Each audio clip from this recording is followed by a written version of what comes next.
શિવે ના પાડી કે માં મારે આ તારી દક્ષિણા નહીં, મારે તારા છોકરાના દર્શન કરાવવા છે, મને એકવાર દર્શન કરાવી દે એટલે હું વયો જાઉં. માં યશોદા કહે છે બાબા સાંભળી લ્યો, મારો છોકરો આજે જોવા નહીં મળે ને કાલે નહીં મળે, તમારે દક્ષિણા લેવી હોય તો ભલે, ન લેવી હોય તો ભલે, જાઓ, જવા દો. માએ ચોખ્ખી ઘસીને ના પાડી દીધી. એટલે ભગવાન શિવ કહે છે તો માં સાંભળી લે, જ્યાં સુધી તારા છોકરાના દર્શન નહીં થાય ત્યાં સુધી આ બાવો તારું આંગણું મૂકીને બારો નહીં જાય.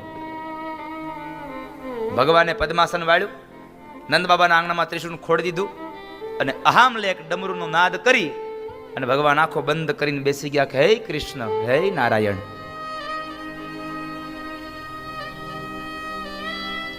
તમે કંઈક કરો તો મને તમારા દર્શન થાય, બાકી નકર તમારા દર્શન મને નહીં થવા દે આ માવડી. અને એક વાત યાદ રાખજો કે અંતરમાંથી જ્યારે પુકાર નીકળે ને ત્યારે ભગવાન કૃષ્ણ હોય તોય ભલે, અને ચાહે આ 14 બ્રહ્માંડની જનેતા માં આદ્ય શક્તિ પરા અંબા જગદંબા હોય તોય ભલે, એ સાંભળે સાંભળે ને સાંભળે, એમાં કોઈ પણ પ્રકારનો સંશય નથી બાપ.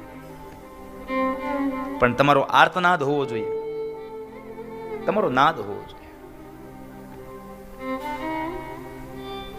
મારવાડની ધરતીમાં જહાભીલ નામનો એક ભીલ છે અને એ માતાજીની ઉપાસના કરે, માં ચામુંડની ઉપાસના કરે છે. અને મારવાડની અંદર દુષ્કાળ પડ્યો અને એમણે માં જગદંબાની આરાધના કરી કે માં શું કરું, અમારી 1000 ગાયો ભૂખીને તરસી મરી જાય છે. કેટલી ગાયો મૃતદેહ પામી. અને જહાભીલે માં સામે એક ઘીનો દીવો પ્રગટાવી અને આસન પાથરીને બેસી ગયો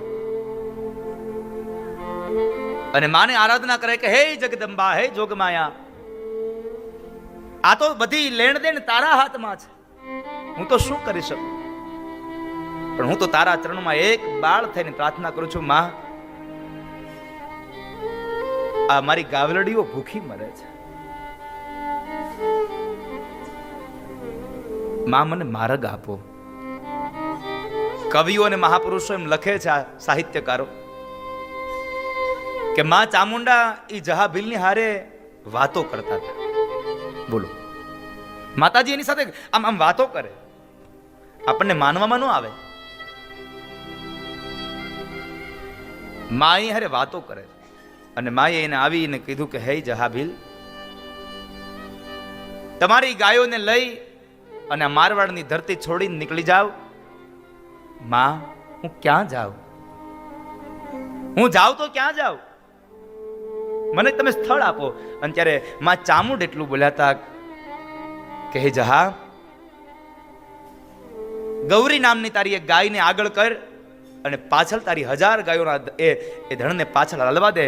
જ્યાં જઈને તારી ગૌરી ગાય ઊભી રહે ને ત્યાં જઈને તમારો નેહડો મૂકજો, ત્યાં જઈને તમારું એ સ્થાન બનાવજો, તમારી ગાયોને નિરણ મળી જશે ને તમને ભોજન મળી જશે, મારું વરદાન છે. તમે નહીં માનો, આ સત્ય ઘટના. મારવાડથી એ ગાયોને લઈ અને નીકળે, નહીં તો ગાયોની આગળ ગોવાળ હોય અને પાછળ પાછળ ગાયો જતી હોય, પણ અહીંયા તો આગળ ગાય અને પાછળ ગોવાળ જાય છે. મારવાડથી નીકળેલી ગાય સીધી સૌરાષ્ટ્રમાં મવાની પાસે માં કોટડાનું ધામ, જે ચામુંડાનું ધામ કોટડા છે, એ કોટડાની બાજુમાં આવી અને ત્યાં ડુંગર ઉપર આ ગાયે રહી અને પોતે ત્યાં બેહી ગઈ. ત્યાં સુધી ગાય બેઠી નહોતી, કારણ કે માં ચામુંડે કીધું તું તારી ગાય જ્યાં બેહે ને ત્યાં તમારો નિવાસ કરજો. મારવાડથી નીકળી અને અહીંયા કોટડા ધામ સુધી આવી અને ગાય બેહી અને ત્યાં આગળ આવીને બધાય લોકોએ પોતાનું સ્થાન નક્કી કર્યું અને ત્યાં માં જગદંબાની ઉપાસના કરી. કોટડામાં માં ચામુંડા બિરાજમાન છે સાહેબ. આનો પ્રતાપ છે. આવા તો કેટલાય દાખલાઓ માં જગદંબાના છે, કેટલી એની કૃપા અપાર હશે, કેટલે આવા ઉદાહરણો સાહેબ આમ ભગવાન કૃષ્ણ હશે, ભગવાન શિવના હશે, ભગવાન રામના હશે.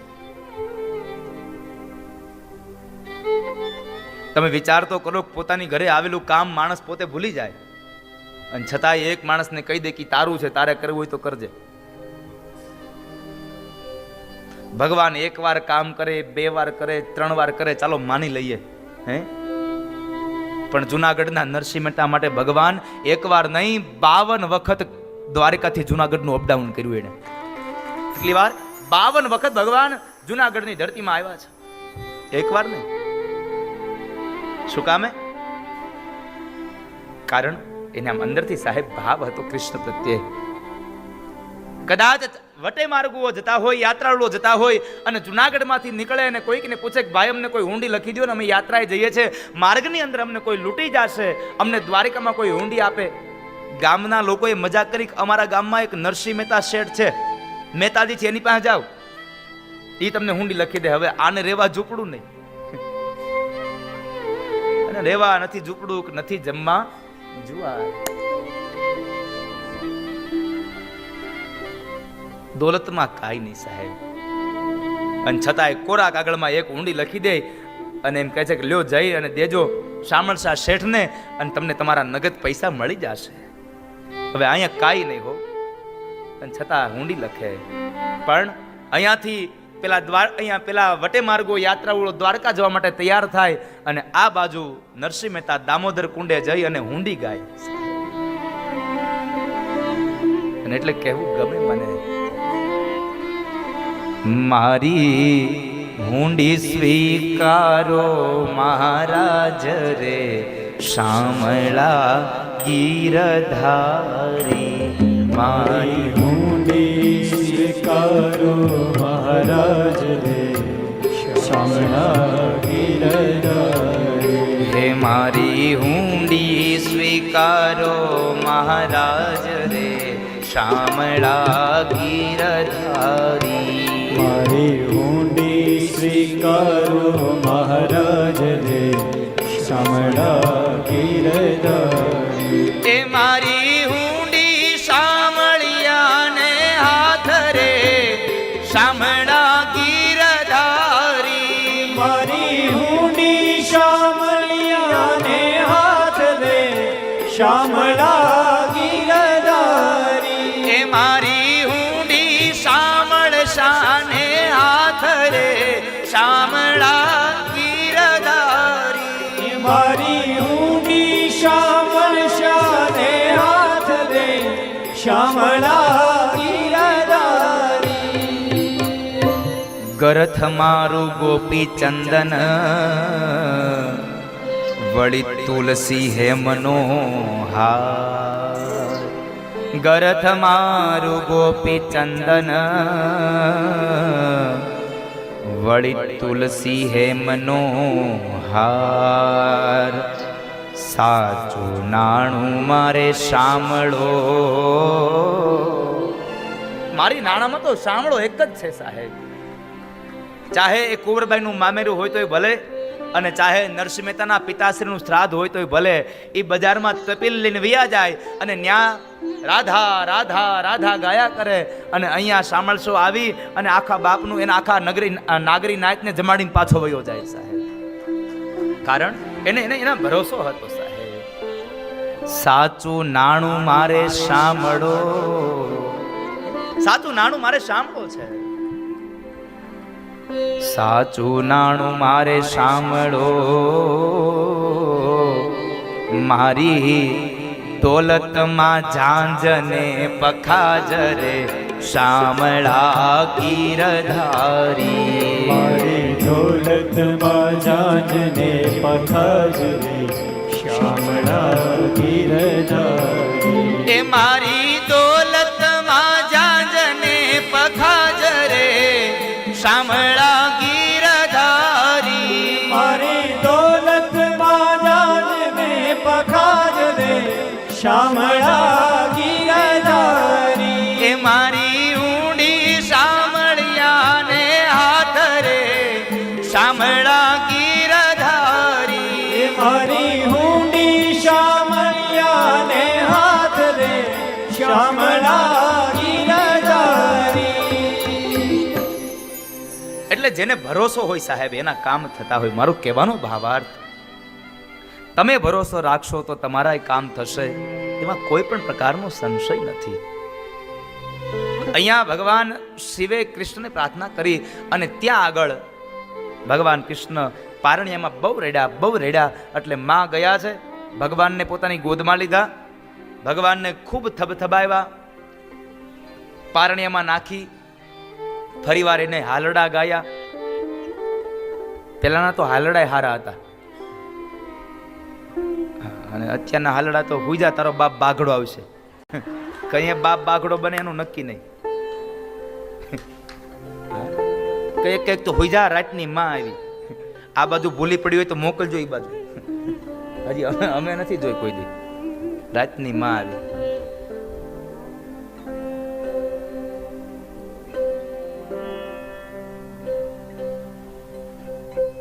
માએ એને હાલડા ગાઈને સુવાડે, છતાં ભગવાન કૃષ્ણ રડે છે. ગોપી કહે છે, માં કેમ રડે છે? ગોપી, ખબર નહીં, આવું કોઈ દિવસ રેડ્યો નથી, આટલા દિવસમાં પહેલી વાર રેડ્યો છે. માં, મને એમ લાગે છે આને નજર તો નહીં લાગી હોય ને? હા ગોપી, તારી વાત સાચી છે, કદાચ નજર લાગી છે. માં બરાબર ઘરમાં ગયા અને ઘરમાંથી લાલ મરચા ને થોડીક રાઈ ને બધું લઈ આવ્યા ને એને આમ સાડીનો છેડો ઓડાડી નખ્યા. છતાં ભગવાન રડવાનું બંધ ન કર્યો. પાણીનો કળશ ઉતારીને રેડી આવ્યા ચોકમાં, તોય રડવાનું બંધ ન કરે. ગોપી કહે છે, માં મને લાગે ભારે નજર લાગી છે. આ નજરના પ્રકારો પાછા. હું આપ સૌને પ્રાર્થના કરું છું, શ્રદ્ધા રાખજો, પણ જિંદગીમાં કોઈ દિવસ અંધશ્રદ્ધામાં ન પડશો. શ્રદ્ધા જરૂર રાખજો, અંધશ્રદ્ધામાં ન જવું. ગોપી કહે છે, માં મને લાગે છે ભારે નજર લાગી છે, ઓલા બાબાને પૂછી જોઉં, એને નજર ઉતારતા આવડતી હોય તો. અરે હા ગોપી, જાને કદાચ એને આવડતી હોય તો. અને એ સમયે ગોપી આવીને કહે છે, બાબા, અમારી યશોદા માડીનો છોકરો બહુ રોવે છે અને નજર ઉતારી પણ તોય છાનો રહેતો નથી. અમને લાગે છે ભારે નજર લાગી છે. તમને કઈ જંતર મંતર આવડે છે? ભગવાન કે લાવો ને દર્શન થતા હોય તો નજરે ઉતારીએ. દર્શન થતા હોય તો નજરે ઉતારીએ. અરે ગોપી, નજર કેટલાય ભૂતને બધાને ભગાડ્યા અને જંતર મંતરમાં તો મારો પહેલો નંબર આવે છે. હું ગોલ્ડ મેડાલિસ્ટ થયો છું. કે કેમ? તમને ગોલ્ડ મેડાલિસ્ટ થવાનું કારણ શું? તો કહે છે, ગોપી, એક જ મારી ખાસિયત છે કે હું કોઈની નજર ઉતારું નહીં, અને જેની નજર ઉતારું પછી જિંદગીભર કોઈની નજર લાગવા દઉં નહીં. આવી નજર ઉતારું હું. એકવાર નજર ઉતારું પછી જિંદગીમાં નજર ન લાગે. એમ તો અમારી યશોદા માડીને છોકરા નજર ઉતારી દો ને, જાઓ લઈ આવો. બાબા, એ નહીં થાય. તમે કયો એટલી દક્ષિણા આપી દઈ, પણ માડીનો છોકરો બહાર નહીં આવે તો નજર નહીં ઉતરે, જવા દો. બાબાએ ચોખ્ખી ના પાડી દીધી. આ તો ગરજના ભાવ છે. આજે ઉપવાસ છે એટલે ગામમાં કેળા મોંઘા થઈ જાય. શ્રાવણ મહિનાનો હોમવાર હોય ને એટલે કેળા મોંઘા થઈ જાય. અહીંયા થતા હોય કે નહીં ખબર નહીં. અહીંયા તો શું થાય?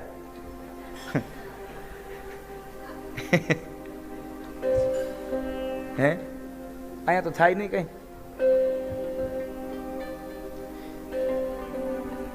ગોપી આવીને માં યશોદાને કહે છે, માં, બાબા બહુ વિદ્વાન છે, બહુ જાણે છે. એમ તો એને કેને ઉતાર દઈ? માં, મેં એને કીધું, પણ એને કીધું કે લાલાને બહાર લઈ આવો. મેં એને લાલાને બહાર લાવવાની ના પાડી તો એમ કહે છે કે નજર નહીં ઉતરે. અને યશોદા માડીનો લાલો બહુ રડે છે. માને થયું કે હાલને આને એવા કપડામાં વીંટાળીને જાવ ને, બાબા જોવે જ નહીં, એમને નજર ઉતારી દે. ખાલી મોઢું બહાર રાખે છે. માં યશોદા એને સફેદ વસ્ત્રોમાં વીંટળાવીને ભગવાન બાલકૃષ્ણને લઈને જાય છે. બરાબર જે આંગણામાં હજી આમ આમ આમ પગથિયા ઉતરે અને આ બાજુ યોગેશ્વરે નજર કરી યોગી સામે, અને યોગીની નજર પડી યોગેશ્વર સામે. યોગેશ્વર અને યોગીની બેની નજર એક થઈને આ બાજુ કૃષ્ણએ રડવાનું બંધ કર્યું, બાબા શિવે રડવાનું ચાલુ કર્યું કે મને મારા નાથના દર્શન થયા, મને મારા કૃષ્ણના દર્શન થયા.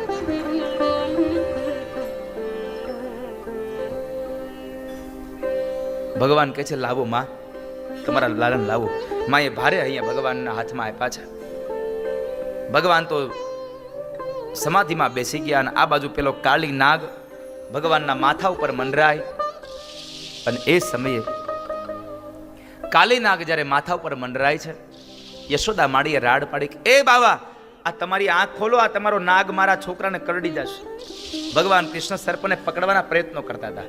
એટલે ભગવાન શિવ બોલ્યા છે, માં, જો તો ખરા તમારો લાલો કેટલો નીડર છે. આટલો નાનો છે તોય ઈ સર્પને પકડવાના પ્રયત્નો કરે છે. મને એમ લાગે છે કે મોટો થઈ અને કોઈક મોટા નાગને નાથશે. અને ભગવાને કાલી નાગને નાથ્યો છે. કથા સત્ય છે. કાલિક નાગને નાખ્યો. એ કથા બતાવી. ભગવાન શિવ એની પરિક્રમા કરીને પછી જાય છે. એ કથા બતાવી. સમય વ્યતીત થયો. હવે આવી છઠ્ઠીના દિવસે વિધાતા લેખ લખે એટલે એની અંદર મેખ મારવા માટે થઈ અને માસી પૂતના આવે છે. પણ માસી પૂતનાનો પણ ભગવાને વધ કર્યો છે. પૂતનાનો એક અર્થ, આધ્યાત્મિક અર્થ બતાવ્યો, અવિદ્યા. અવિદ્યાનું રૂપ હારું હોય, એમાં ગુણ હારા ન હોય. રૂપમાં 16 શણગાર હોય પણ ગુણ ન હોય એમાં. એ અવિદ્યા છે.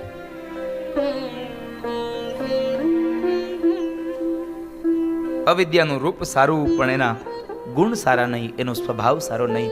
ભગવાનને એટલું ચોક્કસ પ્રાર્થના કરજો કે હે નાથ, અમને રૂપ સારું ન આપો ને તો કાંઈ નહીં, થોડું ઘણું ચાલશે, એમાં 19-20 ચાલશે, પણ અમને સ્વભાવ સારો આપજો, અમારા સંસ્કાર સારા આપજો. કારણ સંસ્કાર સારા હશે તો તમારા રૂપની કિંમત થશે. બાકી રૂપ તમારું ગમે તેટલું સારું હશે પણ તમારામાં સંસ્કાર નહીં હોય તો તમારા રૂપની કોઈ કિંમત આ દુનિયામાં નહીં થતી હોય. માટે ભગવાનને કહેજો, ભગવાન સંસ્કાર આપજો, સદબુદ્ધિ આપજો. કારણ કે ધોળું તો ગધેડું હોય, એની માથે કોઈ દી વરાજો પરણવા નથી ગયો. હા, ધોળું તો ગધેડું હોય, એની માથે આ હાસ્યની સાથે મારા બહુ મર્મ સમાયેલા છે. ગધેડા માટે કોઈ દિવસ વરાજો બેહીન ગયો એવું હજી બન્યું નથી. કાળી હોય ને તો એ ઘોડી માથે બેહાય. એમ ભગવાનને પ્રાર્થના કરજો, રૂપ થોડુંક 19-20 આપજો.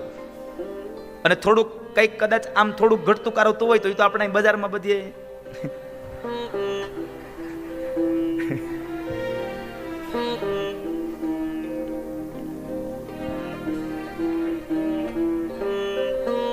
ટેકનોલોજીનો યુગ આવી ગયો છે એટલે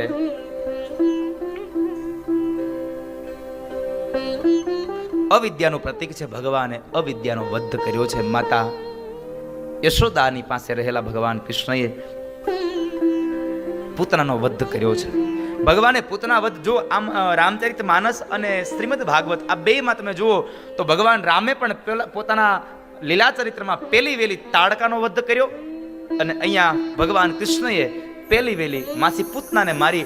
કારણ ભગવાન કહે છે કે જીવનમાં અવિદ્યા પહેલા આવે છે એટલે અવિદ્યાનો નાશ કરવો. અવિદ્યા જાય એટલે શકટ આવે. શકટ એટલે ભોગવૃત્તિ. ભોગવૃત્તિ આવે, ભોગનો પણ સમયાંતરે નાશ કરવો. પૂતના વધ થયો એટલે કંસે શકટાસુરને મોકલ્યો. શકટાસુર બળદગાડાનું રૂપ લઈને આવ્યો અને શકટાસુર એટલે ભોગવૃત્તિ. મહાપુરુષો એમ કહે છે કે યથા સમયે તમારે તમારા જીવનમાંથી ભોગને પણ મૂકી દેવો. ભોગ એટલે સારું સારું ખાવું, પહેરવું, ઓઢવું, હરવું, ફરવું. એ સમયાંતર થતો જાય ને એટલે પછી અમુક વસ્તુ છોડતી જવાય. મોઢામાં દાંત નો રે અને પછી આપણે ગામના ચોરે બેઠા બેઠા વાતો કરી કે હવે હું ચણાનું શાક નથી ખાતો. તારે ખાવું તો ઘણું છે, ખવાતું નથી. મોઢામાંથી દાંત પડી જાય અને પછી કદાચ ખાવાનું બંધ કરીએ એના કરતા આપણે પહેલેથી જ સુધરતા જઈએ, પહેલેથી સમયાંતરે થોડું થોડું જીવનને એમાં વ્યસ્ત બનાવતા જઈએ. ભોગ વૃત્તિનો નાશ કરવો. ત્યારબાદ તૃણાવર્ત નામનો જે રાક્ષસ આવે છે એનો પણ ભગવાને વધ કર્યો. તૃણાવર્ત વંટોળિયાનું રૂપ લઈને આવ્યો. તો મારે આ છેલ્લી ભાગવતની કથા કહીને આપ સૌને મારે દેવી ભાગવતમાં માં જગદંબાના પ્રાગટ્યની કથા તરફ લઈ જવા છે.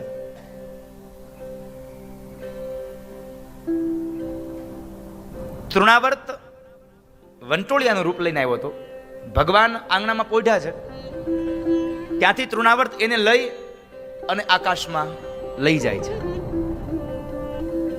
આકાશમાં ઉપર લઈ જાય એટલે ભગવાન કહે છે હજી જવા દે, બહુ મજા આવે છે, હજી જવા દે, બહુ મજા આવે. પણ જેવી એને મથુરા તરફ ગતિ કરી એટલે ભગવાને કીધું ભાઈ આ નહીં ચાલે, બહાર નહીં જવાય. કારણ ભગવાનના વૃંદાવનમાં રહ્યા ત્યાં સુધીના 5 નિયમો હતા.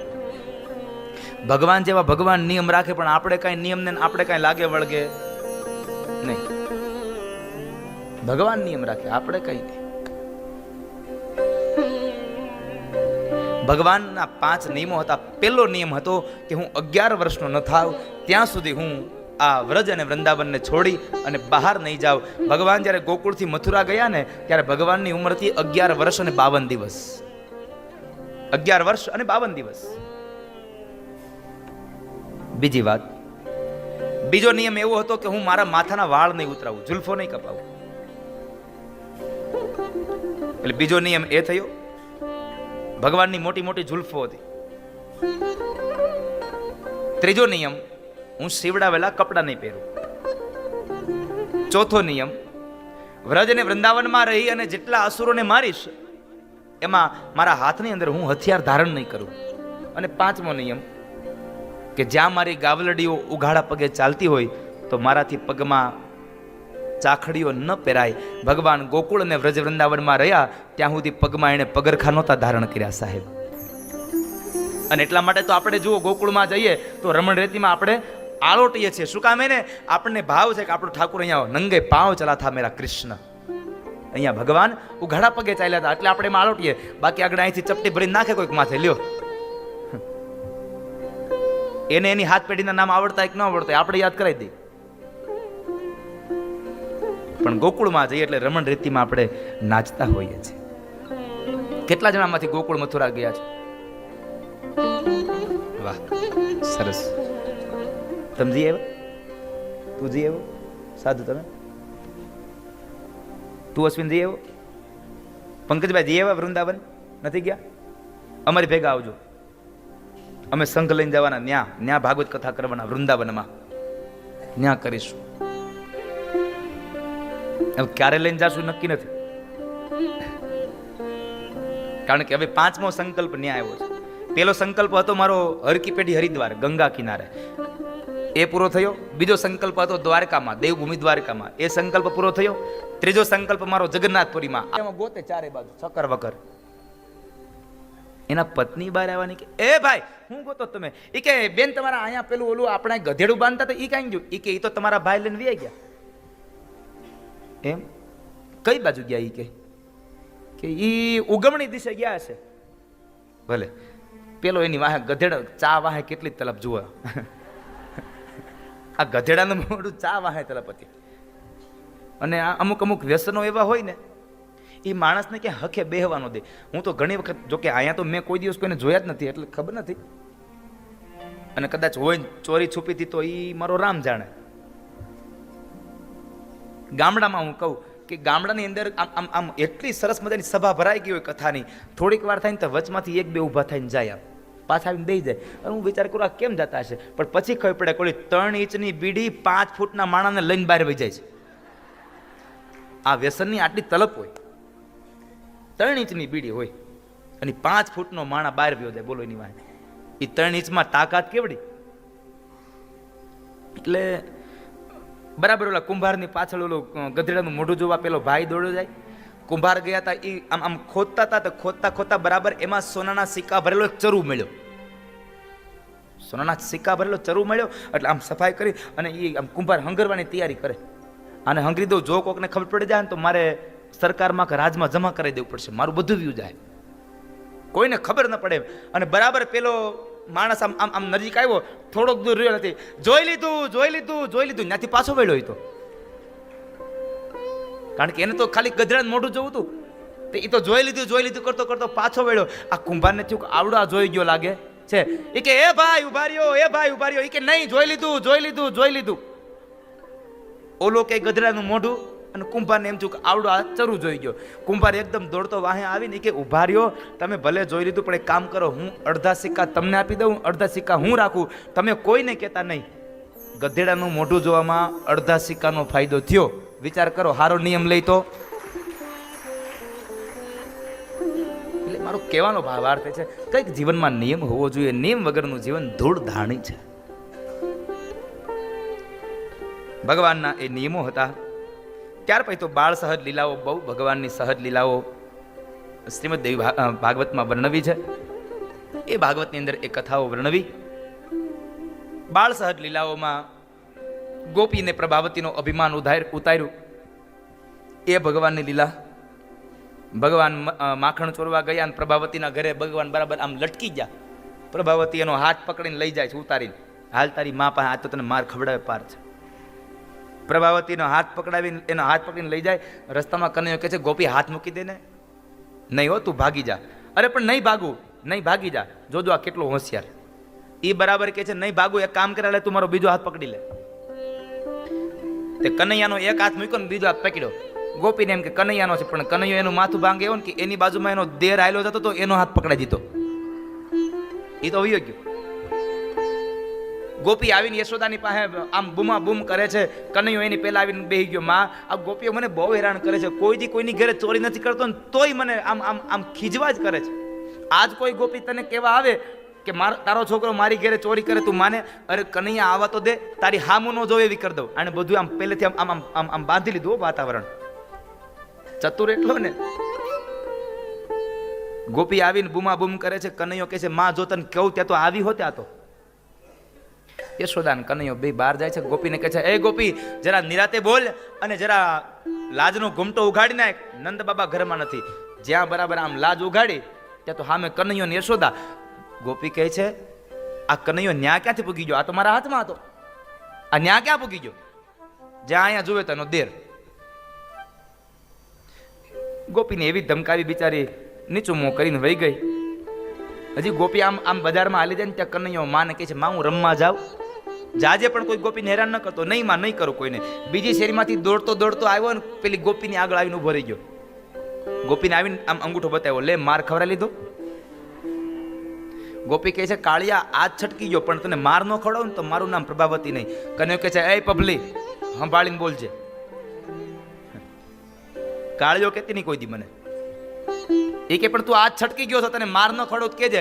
કનૈયો કહે છે, ગોપી તે આજ મારી હારે આવી કરી આજ પછી જો મારી કોઈ દી ફરિયાદ કરવા આવી ને તો આજ તારા દેરનો હાથ પકડાયો હતો, આગળના સમયમાં તારા ઘરવાળાનો હાથ પકડાઈ દે, પછી મને કહેતી નહીં.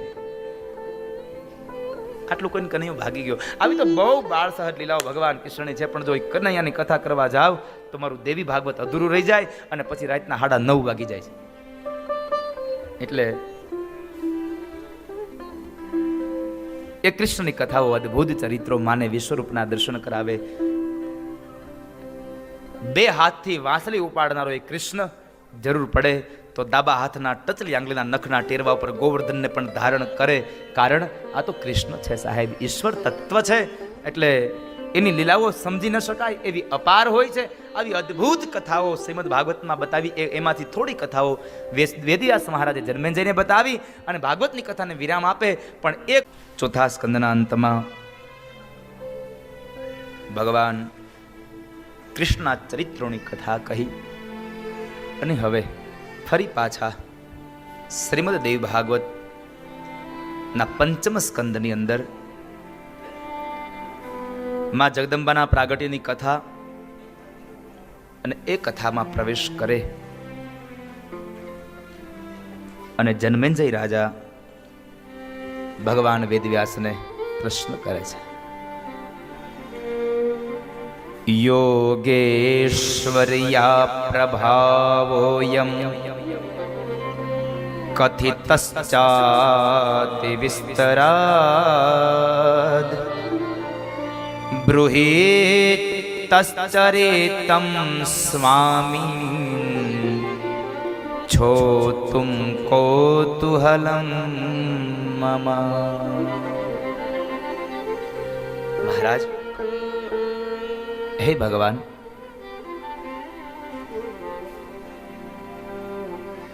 આપ મને એમ કહેતા હતા કે જ્યારે જ્યારે દેવતાઓને કષ્ટ પડ્યું છે ત્યારે ત્યારે કોઈ પરાંબા, કોઈ આદ્ય શક્તિ, કોઈ દેવી શક્તિ આવી અને એને દુઃખમાંથી મુક્ત કર્યા છે. આવું મેં આપના મુખેથી પરાંબાનું વર્ણન સાંભળ્યું છે. મેં આ વાતને સાંભળી છે. તમે એના પ્રભાવનું વર્ણન મને કર્યું, એ કથા મેં સાંભળી.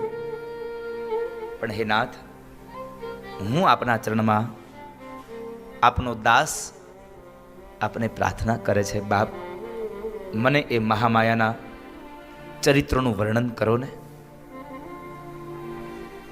એ જગદંબા કોણ, કોના માટે એણે અવતાર લીધો અને એ જગદંબા શાથી પ્રગટ થયા, એનું પ્રાગટ્ય ક્યાંથી? આ બહુ અદ્ભુત કથા છે, મહિષાસુર વધની કથા. આજે તો માં ચામુંડા, માં મહાકાલી, અને માં જગદંબા. આ ત્રણ મહાદેવીઓનું પ્રાગટ્ય અહીંયા, અને સાથે સાથે આજ આ કંપાલાની ધરતીમાં પ્રથમવાર થઈ રહેલું આ શ્રીમદ દેવી ભાગવત જ્ઞાન યજ્ઞમાં આજ માં નવદુર્ગાનું પ્રાગટ્ય આ મંચ ઉપર થશે. આ ધર્મની પીઠ ઉપર આજે માં દુર્ગાનું પ્રાગટ્ય થશે.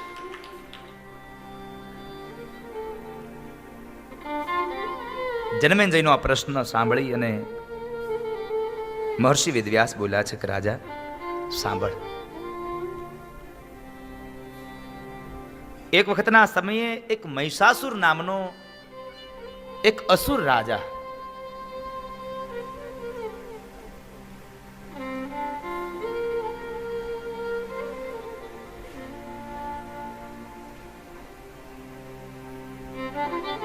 અને આ મહિષાસુર બ્રહ્માના તપ થકી એને વરદાનને મેળવ્યું હતું.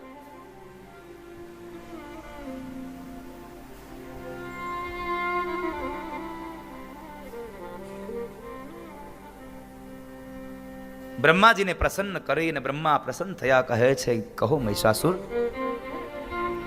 શું આપું? તમારા તપથી હું પ્રસન્ન થયો, માગો. અને એ સમયે મહિષાસુર કહે છે બ્રહ્માજી તમે આપવા માંગતા હોય તો એવું મને આપો, મારું મૃત્યુ ન થાય, મને મરણનો ભય ન સતાવે. ભગવાન બ્રહ્મા કહે છે કે હે મહિષાસુર, જેનો જન્મ એનું મરણ, જેનું નામ એનો નાશ એ સત્ય છે, એમાં કોઈનું નહીં ચાલે. મરવું પડશે એમાં નહીં ચાલે કોઈ. બીજું કંઈક માગો. અને એ સમયે ભગવાન બ્રહ્મા પાસે મહિષાસુર માગે છે કે એક કામ કરો, મારું મૃત્યુ કોઈ સ્ત્રીના હાથે થાય ને એવું મને વરદાન આપો, કારણ સ્ત્રી તો એક અબળા છે, સ્ત્રી મને શું મારવાની હતી. પણ મહિષાસુરને ખબર નથી કે સ્ત્રી ક્યારે અબળા બને અને ક્યારે પ્રબળા બને. સ્ત્રીમાંથી ક્યારે અબળામાંથી પ્રબળા બની જાય એની મહિષાસુરને ખબર નથી સાહેબ, કારણ નારી તું નારાયણી છે.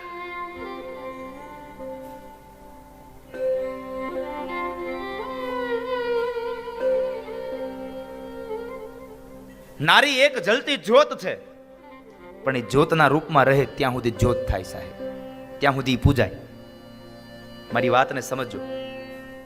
નારી એક જળતી જ્યોત છે, પણ જ્યોતના સ્વરૂપમાં હોય તો માણસ એને દંડવત કરે, એને પ્રણામ કરે, પણ પછી જો જ્વાળા બની જાય ને તો પછી બંબા બોલાવે, ફાયર બ્રિગેડ.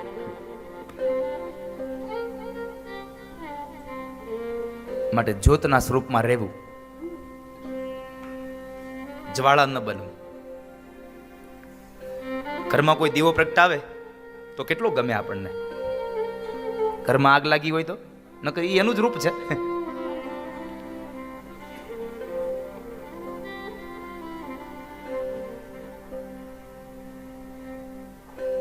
નારી નારાયણી છે સાહેબ.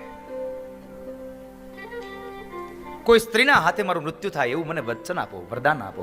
બ્રહ્મા કહે છે તથાસ્તુ. બ્રહ્માજી ગયા.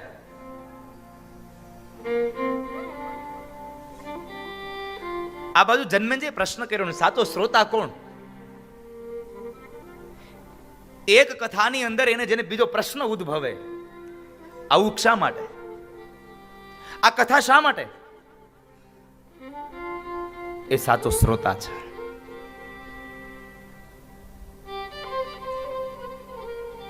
જન્મેજયને પ્રશ્ન થયો, બાપજી તમે મને જે મહિષાસુરની વાત કરો છો, પેલા મને એ તો કહો મહિષાસુરની ઉત્પત્તિ ક્યાંથી? તમે મને એક વાતમાં એમ પણ બતાવ્યું કે એ મહિષાસુર પાડાના રૂપ વાળો છે, તો ભેંસનું રૂપ એને મળ્યું ક્યાંથી? શા માટે? બહુ સુંદર પ્રશ્ન કર્યો. વેદવ્યાસ બતાવે છે, સાંભળ. એક સમયના અંતરે દનુના બે